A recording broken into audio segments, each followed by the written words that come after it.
Nous abordons aujourd'hui l'autre versant de cette période de la Seconde Guerre mondiale en Afrique, les occasions ratées de la décolonisation, en étudiant ce que nous avons appelé le temps des promesses sociales et politiques. Le temps des promesses, c'est en réalité autant des promesses sociales liées au changement, l'accélération des changements que connaissent les sociétés coloniales africaines durant la Seconde Guerre mondiale, que des promesses politiques qui sont effectivement des annonces et des évolutions politiques attendues ou espérées. Pour aborder cette question, nous reviendrons sur cette image assez emblématique de la fin de la guerre en Afrique, le défilé des régiments de l'armée coloniale britannique à Nairobi. Ce qui nous intéresse cette fois-ci, ce n'est pas le défilé en tant que tel, mais plutôt le public. Ce sont des habitants de Nairobi, des Kenyans, qui témoignent d'une certaine aisance, des chapeaux, des vélos, certes respectant le dress code britannique, mais qui ne renvoient pas à l'image, on pourrait dire, assez classique des paysanneries africaines sous le joug des puissances coloniales. En réalité, dans ce public, on a différentes catégories sociales qui ont émergé dans les années 30 et qui ont surtout sont apparues d'une façon importante, au moins dans les villes, dans les années 40. Alors, ce sont des auxiliaires ou des intermédiaires de la colonisation, des domestiques, les salariés, mais des groupes sociaux ou des nouvelles figures qui sont promues par la guerre. En premier, les engagés et les anciens combattants. Le temps des promesses, c'est donc la reconnaissance et voire la décoration de ces engagés. Alors, je vous rappelle qu'ils étaient 1 350 000, qui se sont engagés dans les armées coloniales, britanniques, françaises, belges, et qui ont participé à toute une série de conflits, ce que nous avons vu la semaine dernière, fait la fois précédente. Le fait qui est important, surtout si on compare à la Première Guerre mondiale, ce sont des engagés dans une guerre qui n'est plus une guerre de blancs, mais une guerre mondiale, où les races sont métissées. Et ça, c'est un élément qui est important. Alors, nous avons là deux images assez classiques de la reconnaissance de l'engagement militaire des Africains. Alors, soit c'est un tirailleur africain qui est décoré par le général de Gaulle, soit c'est un officier de l'armée britannique, un Nubien, je pense vous en avoir parlé, c'est une ethnie qui a été mise en évidence par l'engagement militaire. Le phénomène en pourrait être intéressant et qui est maintenant particulièrement étudié par les historiens, c'est que ces engagés viennent de toutes les catégories sociales et même en majorité viennent de catégories inférieures de la société, des sociétés africaines. Ce sont soit des anciens esclaves, soit des enfants sans famille, des orphelins, soit des populations qui étaient plutôt périphériques, plutôt pastorales, soit des migrants urbains. Donc on a, au travers des engagés et de ceux qui vont devenir les anciens combattants, un dégradé ou assez fidèle de toutes les sociétés africaines ou de toutes les composantes de la société africaine.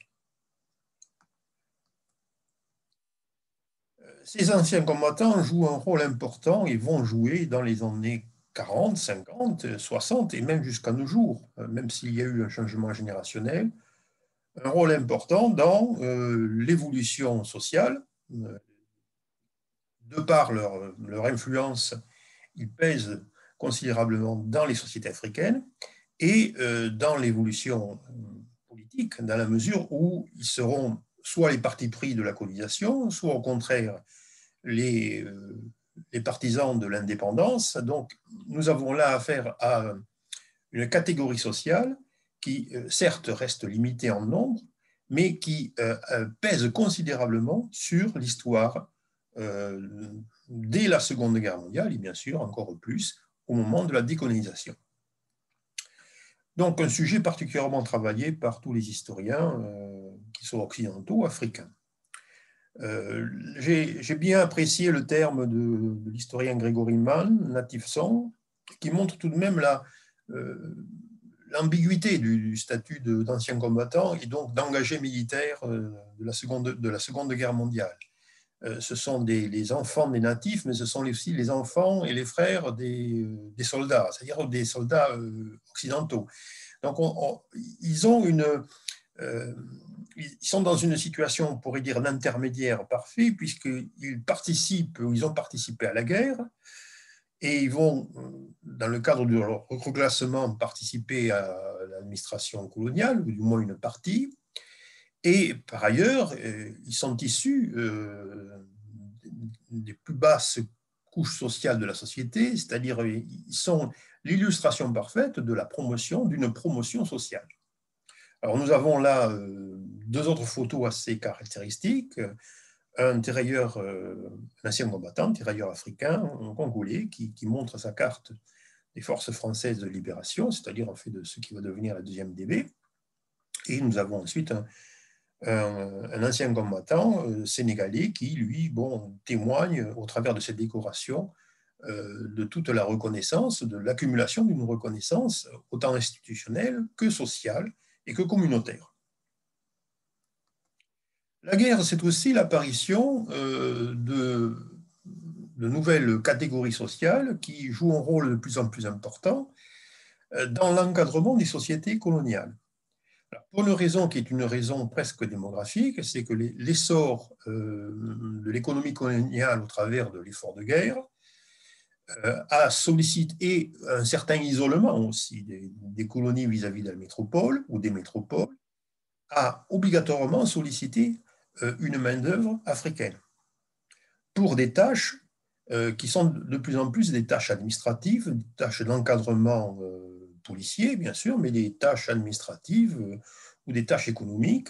Et donc, on voit apparaître des intermédiaires culturels qui, très rapidement, ont des compétences et des savoirs qui les mettent, si ce n'est à égalité, du moins qui les mettent en relation avec les élites coloniales métropolitaines. Alors, deux exemples là qui sont sur lesquels on peut s'arrêter, c'est d'abord l'africanisation du clergé qui, à partir des années 40, devient évident. Alors, l'africanisation du clergé, ça dépend des religions. L'Église catholique, l'africanisation est beaucoup plus lente parce que l'enseignement, la formation est très longue, à la différence du clergé protestant. Mais c'est un phénomène qui, en raison de la multiplication des séminaires, prend de l'ampleur, et on peut parler d'africanisation à partir des années 40. Et vous avez la deuxième photo qui renvoie à ce que les colons belges au Congo appelaient les évolués, c'est-à-dire en fait ces catégories de population qui, de par leurs compétences, même si ces compétences étaient limitées, comme nous le verrons, jouent un rôle de plus en plus essentiel et donc sont, on pourrait dire, à l'égal, sont à l'image un petit peu de l'européen. Donc le terme d'évolué fait référence bien sûr à l'acquisition d'une civilisation européenne occidentale. Mais ce n'est pas que les anciens combattants, ce n'est pas que l'encadrement des évolués. On voit également apparaître une classe ouvrière africaine, alors toujours pareil, pour les mêmes raisons, c'est-à-dire que la demande est forte en raison de la guerre, et on fait appel à une main-d'œuvre africaine dans les mines, dans les usines, dans les plantations. Là, vous avez une photo assez étonnante où, dans une mine qui est une mine sud-africaine, où on voit des mineurs africains, des mineurs noirs et des mineurs blancs. Donc là, il y a là une montée en puissance de catégories sociales qui sont essentiellement urbaines, puisque c'est dans les villes portuaires, qui sont des lieux stratégiques en ce qui concerne le soutien économique à la guerre, qui sont dans des villes administratives, mais aussi dans des villes industrielles et minières. Et ces catégories sociales relèvent, on pourrait dire, d'un changement important, puisque l'urbanité est un signe de réussite, hein, et d'accès à un monde qui est interdit, bien sûr, à la majorité des sociétés paysannes. Dans le domaine rural, il y a aussi des changements. On va s'en apercevoir un peu plus tard, parce que les phénomènes sont relativement masqués. Mais on voit durant la Seconde Guerre mondiale l'émergence d'une petite paysannerie de plantation.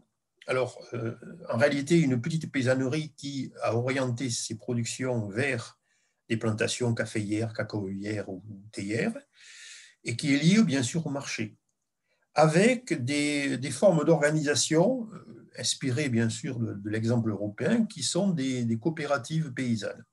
Ce sont des changements qu'on n'observe pas dans tous les pays, mais lorsqu'on les observe dans certains pays, je pense par exemple à la Côte d'Ivoire, ça va avoir un effet important, comme nous le verrons, sur l'évolution de l'histoire.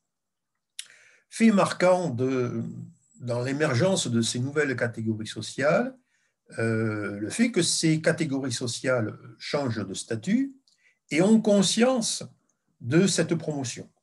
Là, je fais référence à un livre remarquable d'un historien américain, Johnny Leaf, ou anglo-saxon, sur l'honneur en Afrique, l'histoire de l'honneur en Afrique, où il décrit, on pourrait dire, les temps, on pourrait dire les périodes sur la longue durée où effectivement le sentiment de prestige, de fierté et d'estime de soi est important, et il signale bien que durant la colonisation, qui par définition est une période plutôt désastreuse de soumission, on voit s'affirmer, au-delà des périodes de rébellion, des circonstances de résistance, on voit s'affirmer dans le quotidien des comportements qui sont liés à ces catégories sociales émergentes.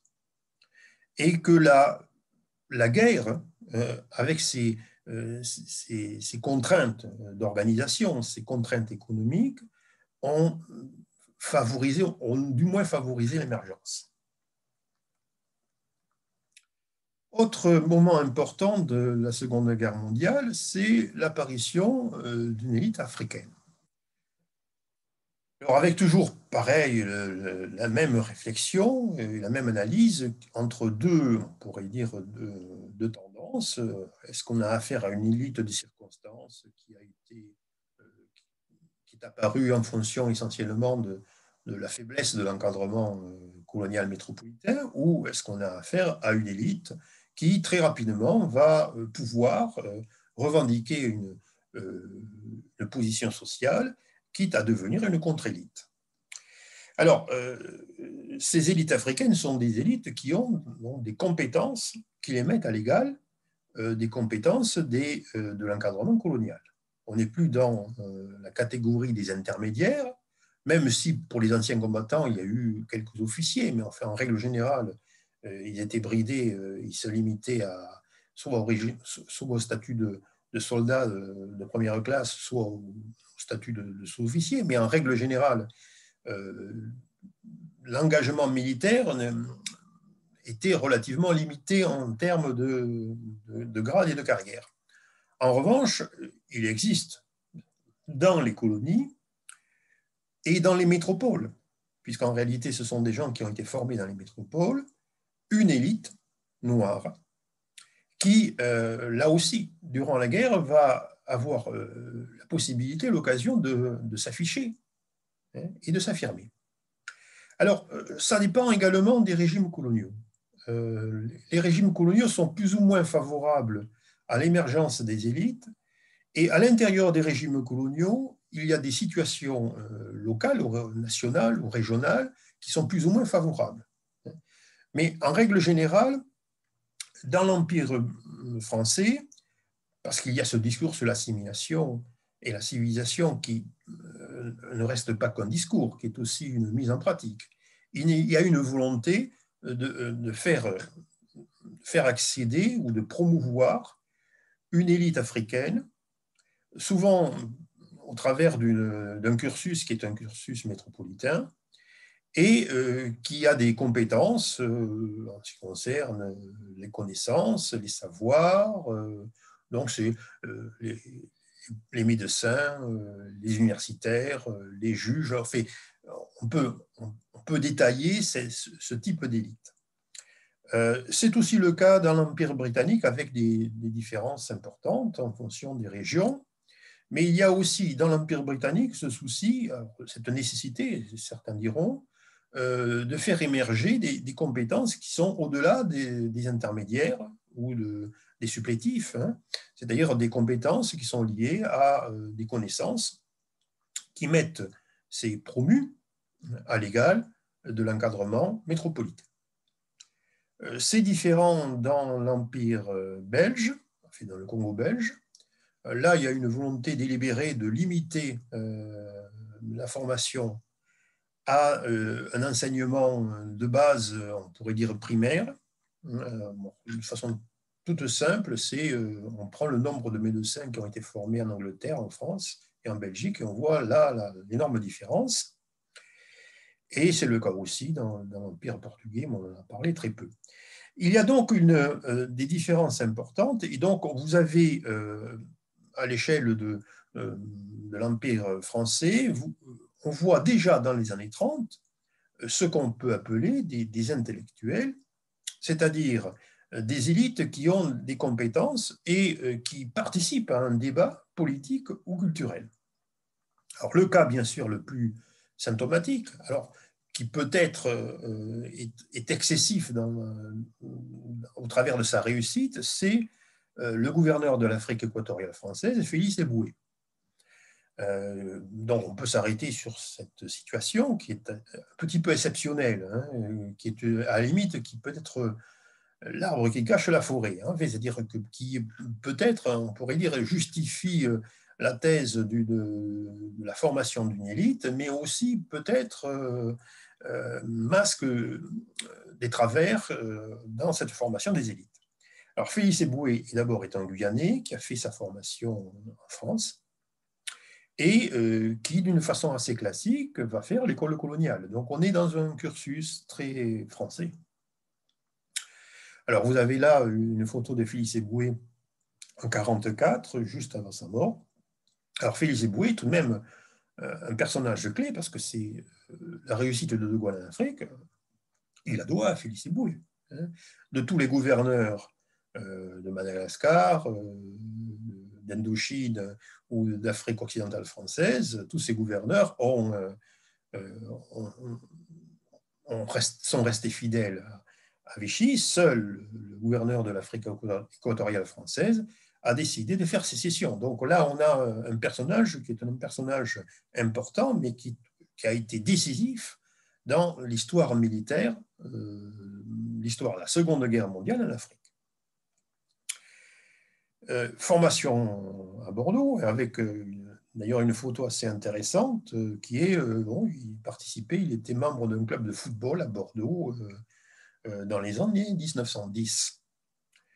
Donc on a là des élites qui sont en train d'émerger et qui, dans le cas français, mais aussi dans le cas britannique, ont déjà pris la parole dans les années 30. C'est-à-dire que le phénomène, certes, est validé par les changements durant la Seconde Guerre mondiale et les nouveaux contextes, mais c'est des phénomènes qui ont émergé dans les années 30 au travers de débats où on voit apparaître des intellectuels qui parlent entre autres de la négritude, qui parlent entre autres de l'assimilation, dont certains envisagent une transition politique, voire même une indépendance, et qui se retrouveront, non pas au pouvoir dans les années 40, mais dans les allées du pouvoir colonial dans les années 40. Alors on peut s'arrêter sur un de ces intellectuels, le plus connu, mais en fait, ce qui m'intéresse dans ce cas précis, c'est peut-être de parler d'une autre histoire une histoire plus originale que celle qui est connue, c'est bien sûr Léopold Sédar Senghor. Alors, c'est l'intellectuel type parfait. On pourrait dire que c'est presque la réussite pour certains de l'Empire colonial français, puisque c'est un agrégé de grammaire latine, un haut fonctionnaire, puis un député, puis un homme politique, puis un président. Là, je voudrais plutôt m'arrêter sur une période de sa vie qui coïncide avec la Seconde Guerre mondiale. D'abord, il s'est engagé durant la campagne de France, il a été fait prisonnier et il a fait partie de ces fameux fronts Stalag. Nous avons là 2 photos tirées de l'ouvrage de Raphaël Scheck, French Colonial Soldier in German Captivity, qui témoigne d'une histoire qui n'est pas banale. Hein, c'est-à-dire que Senghor va s'en sortir, c'est-à-dire se libérer de ces camps, parce que pour une raison qui apparaît banale, mais qui est assez symptomatique en fait des mentalités de l'époque. Il tombe malade, Senghor, vous le voyez au bas de la photo, il tombe malade du palu en 1942, dans ce camp d'internement qui était en France, et les Allemands sont tellement effrayés par sa maladie qu'ils le libèrent. C'est pareil, il y avait une phobie prophylactique des nazis vis-à-vis des Noirs. Et il le libère, et donc il va s'engager dans la résistance et ensuite faire une carrière que l'on connaît. Il va d'ailleurs se marier avec, et donc vous avez une photo de son mariage, avec la fille de Félix Éboué en 1946. Phénomène aussi intéressant durant Léopold Sédar Senghor durant la guerre. Phénomène intéressant, il est parrainé, il a une marraine, comme d'ailleurs depuis 14-18, tous les prisonniers de guerre ou tous les soldats avaient des marraines. Et la marraine, c'est la tante de Georges Pompidou. Bon. Donc on peut s'arrêter sur des cas, hein, mais c'est un phénomène social, ce n'est pas une situation exceptionnelle. On a l'émergence d'une élite africaine qui a une vision différente, ou disons qui a une expérience différente des Blancs, de la société blanche, de la métropole, de l'Occident. Ça, c'est un élément qui, aujourd'hui, est de plus en plus mis en évidence par les recherches. Des historiens qui, bien sûr, utilisent des sources qui sont des sources des lettres, de la correspondance, des photos, des récits, donc des sources qui permettent d'amplifier, on pourrait dire, la connaissance en la rendant peut-être plus complexe. Ces engagés militaires, ces intermédiaires culturels, cet encadrement africain, et bien sûr ces élites, ces intellectuels, ils ont connu d'autres blancs que les blancs de la colonie. Et ça, c'est un élément qui est important. Si vous voulez, la guerre, c'est aussi la rencontre des Africains avec, on dirait, les Européens ou les Blancs. Alors, vous avez différentes photos que l'on peut piocher dans Internet, puisque c'est un sujet qui est particulièrement étudié maintenant de façon presque patrimoniale, commémorative. Et donc, on a des photos où on voit des soldats africains désengagés entretenir des relations avec des hommes, des femmes blanches, et entretenir des relations qui sont des relations fraternelles, amicales, parfois curieuses. Alors, vous avez là plusieurs photos, donc une photo de maquisards au sein desquels on voit un soldat africain, des soldats africains qui parlent avec une femme avec son enfant dans les bras. Bon, on pourrait dire des choses très quotidiennes, mais qui ont marqué les consciences. C'est-à-dire les récits que l'on collecte chez les anciens combattants, il y a toujours des épisodes qui reviennent en permanence. Par exemple, le fait qu'ils pouvaient aller boire et manger dans des restaurants ou dans des bars avec des Blancs. Le fait qu'ils pouvaient aller danser, aller dans les dancings. Les colons belges sont effrayés de voir les les militaires, les engagés de la force publique, quand ils reviennent au Congo, revendiquer des droits qu'ils ont acquis de par leur expérience. C'est-à-dire ils veulent aller au dancing. Non pas des danses africaines qui sont des danses collectives, mais non, des danses presque européennes, des danses de couple. Donc ça, c'est des expériences qui sont importantes, avec parfois des choses assez étonnantes. Vous avez là une photo d'un terrier africain qui est photographié avec un petit chien blanc. Bon, c'est pas terrible, si ce n'est que c'est une enquête qui a été faite en Bretagne, dans une région où il y avait un camp d'internement de prisonniers africains, et ces prisonniers africains vont se disperser à partir de 1942 dans ces cantons. Et donc, en réalité, c'était la première fois que ces Bretons rencontraient un Noir. Donc, il faut dire que la surprise, elle est importante pour les Africains qui découvrent une autre société, qui n'est pas aussi autoritaire, qui n'est pas aussi distante que dans leur pays, une autre société blanche. Et la surprise, c'est aussi pour les Blancs qui découvrent les Noirs, avec parfois la peur, mais aussi la surprise, l'étonnement et l'intelligence d'une relation sociale. Donc on a une autre histoire qui a commencé à s'écrire, qui malheureusement s'est vite arrêtée, puisque bon, ce phénomène d'échange n'a duré que le temps de la guerre.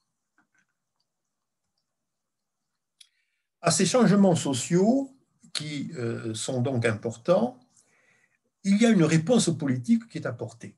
Et ça, c'est l'élément déterminant, c'est-à-dire la synchronisation entre une nouvelle histoire sociale et une nouvelle histoire politique. La nouvelle histoire politique, c'est en réalité la prise de conscience de la question coloniale par certains acteurs politiques de la métropole et la nécessité, au lendemain de la Seconde Guerre mondiale, compte tenu de l'effort de guerre demandé aux Africains, de prendre en considération des revendications qui sont soit des revendications d'égalité, de liberté, voire d'indépendance.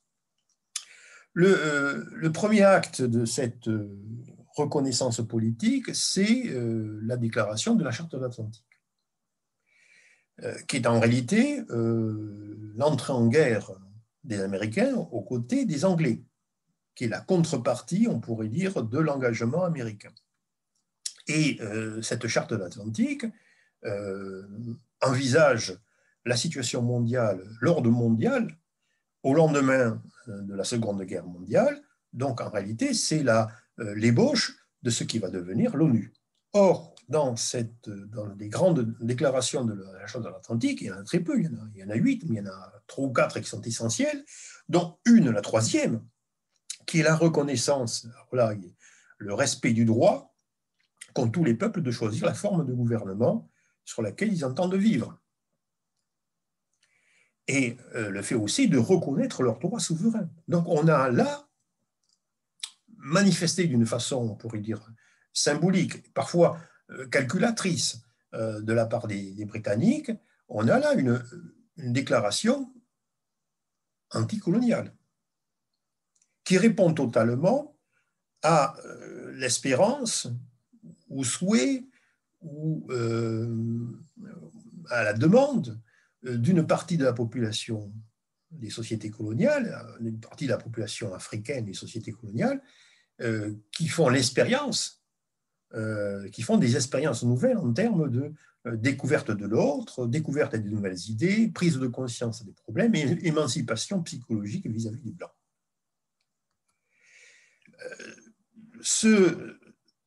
Cette ouverture politique se décline dans les différents empires, et donc vous avez, dans le cas par exemple de l'Empire français, ou du moins de l'Empire français gaulliste, vous avez ces promesses qui sont faites, alors qui sont faites en 2 temps, et qui sont faites d'une façon très spectaculaire, en janvier-février 1944, lors de la conférence de Brazzaville. Lors de la conférence de Brazzaville, le discours de De Gaulle est très clair. Alors, il a été fortement organisé et préparé par Plévin. Plévin, vous l'avez sur la photo, assis à la gauche, à la droite du général de Gaulle. C'est la proclamation de la fin de l'indigénat, c'est la reconnaissance de la citoyenneté entière. Donc il y a une égalité de droit qui est reconnue entre Français de France et Français d'Afrique. Et on reste toujours dans la logique de l'assimilation. C'est-à-dire qu'il y a cette idée que on n'est pas dans une vision de l'indépendance, si ce n'est qu'il y a une transition politique qui est souhaitée, et déjà on échafaude quelque chose qui pourrait réunir l'Afrique et les métropoles. Donc on voit dans le cas français le projet de l'Union française, dans le cas britannique c'est le projet qui se met en place du Commonwealth, et dans le cas belge, c'est le projet d'une communauté belgeo-congolaise. On ne parle plus de Congo belge. Alors, nous avons là un discours qui est très intéressant, mais qui est en fait un discours, quand on le regarde bien, plutôt en direction de l'administration coloniale blanche. Et c'est assez, ça se vérifie, on pourrait dire, au travers des images. Il n'y a pas de Noirs, il n'y a pas d'Africains lors de la conférence de Brazzaville, si ce n'est bien sûr à l'exception de Félix Éboué. En réalité, De Gaulle, peut-être une constante dans ses stratégies politiques, avait compris que le blocage était en ce qui concerne l'administration coloniale. Et donc, il fait un discours aux Africains qui ne sont pas présents, mais qui vont écouter le discours et qui vont automatiquement l'utiliser comme référence. Mais il fait un discours surtout à l'administration coloniale qu'il a regroupée, puisque en 1944, toute l'Afrique est gaulliste, toute l'Afrique et l'océan Indien est gaulliste. Donc il y a là un élément qui est important et qui convient de démythifier, c'est-à-dire c'est un discours qui déjà pointe indirectement le problème qui va apparaître, c'est-à-dire la difficulté de faire évoluer la situation politique en raison des blocages de la part de l'encadrement colonial. Avec aussi, on pourrait dire, en termes de mémorisation, la construction d'un mythe, c'est-à-dire qu'on présente souvent, alors là c'est le manifeste de Brazzaville, c'est-à-dire la création du Conseil de défense de l'Empire, on présente ça comme l'émergence d'une Afrique politique indépendante. Non, ce n'est pas du tout le cas, c'est tout simplement la construction d'un projet politique autour de De Gaulle. Durant cette période, il y a enfin des changements importants que l'on observe dans tous les pays, c'est l'apparition des organisations politiques. Durant la Seconde Guerre mondiale, il y a très peu de résistances, de rébellions telles qu'on les avait observées dans les années 1910, 1920, voire encore dans les années 30. Non, on sent très bien qu'on a changé de monde, on a changé de période. Donc, les partis politiques qui vont apparaître et qui vont gagner le pouvoir au moment de l'indépendance, ces partis politiques se sont constitués aux alentours des années 40. Alors que ce soit des partis nationaux, des partis régionaux, que ce soit des organisations de jeunesse, que ce soit des syndicats, les années 40 sont des années où, effectivement, se multiplient les initiatives. Alors là, je prends un seul exemple, qui est la création de l'ANC, des jeunes de l'ANC. Alors, c'est important puisque Mandela sera un des leaders de cette jeunesse de l'ANC, qui fait un meeting à Johannesburg avec le Congrès indien. Alors, donc, vous avez une photo de blancs et de noirs, mais les blancs sont des métis, ce sont des Indiens. Et le phénomène va très rapidement s'amplifier, avec d'ailleurs une stratégie un petit peu différente. Du côté britannique, le pouvoir britannique est conscient de la nécessité, à la suite de la Charte de l'Atlantique, de préparer une transition politique, voire d'envisager une indépendance. Et donc, vous avez en Grande-Bretagne, en octobre 1945, une conférence panafricaniste, mais qui est très importante. Alors, le panafricanisme a émergé au début du XXe siècle. Il y avait des congrès tous les 4 ans, sauf qu'au lendemain de la Seconde Guerre mondiale, le congrès panafricaniste prend une dimension qui est bien sûr exceptionnelle, dans la mesure où il y a eu la Charte atlantique. Et les Anglais organisent ce congrès, ils invitent des représentants de tous les pays, et donc vous avez dans la photo officielle des représentants des colonies britanniques, vous avez de futurs leaders nationaux au Kenya, en Zambie, au Ghana, et dans les Caraïbes également. Donc il y a là du côté britannique, on voit très bien que les Britanniques ont tiré la leçon, ont pris conscience que les sociétés coloniales avaient changé durant la Seconde Guerre mondiale et que l'annonce de réformes politiques qui avait été faite d'une façon très symbolique devait automatiquement et assez rapidement ébaucher une transition politique. Ce n'est pas le cas en France. En France, vous avez un repliement. Dès fin 1944, début 1945, vous avez un repliement. Alors qu'on est toujours dans le cadre d'une assemblée constituante qui peut envisager des réformes politiques cohérentes concernant, on connaît les réformes cohérentes concernant la métropole, mais concernant également l'Empire. Et là, il y a une réticence manifeste de tous les partis politiques. Bon, plutôt le MRP que le Parti communiste, mais en fait, tous les partis politiques sont plutôt réticents à l'idée de lancer un nouveau programme politique et de répondre à cette attente des sociétés africaines. Et c'est à cette occasion que l'on voit apparaître là aussi un personnage qui est important, qui est le futur président de la Côte d'Ivoire, Félix Houphouët-Boigny, alors que vous avez en photo, qui, prenant conscience avec les autres députés de l'Assemblée constituante venant d'Afrique, va organiser une réponse. C'est l'occasion du manifeste de Paris. Le manifeste de Paris demande qu'il y ait des réformes politiques qui soient entreprises dans le cadre de l'Union française. C'est-à-dire qu'on n'en reste pas au discours de Brazzaville, qui était très généreux, mais qu'on mette en pratique ce discours au travers de réformes politiques et de réformes administratives et de réformes économiques. Il va le faire de deux façons, d'abord à Paris au travers d'un manifeste public, ensuite au travers d'un congrès qui se tiendra à Bamako, où il va organiser ce qui sera le Rassemblement démocratique africain, qui est le premier parti panafricain francophone, Houphouët-Boigny, qui va devenir, comme on sait par la suite, un des artisans de la France-Afrique, mais qui, à ce moment-là, a pris conscience que la guerre mondiale avait changé le cadre, les esprits, et imposé des changements importants au niveau politique. Alors nous verrons que cette analyse ou cette demande n'a pas été entendue. C'est le sujet de la prochaine séance.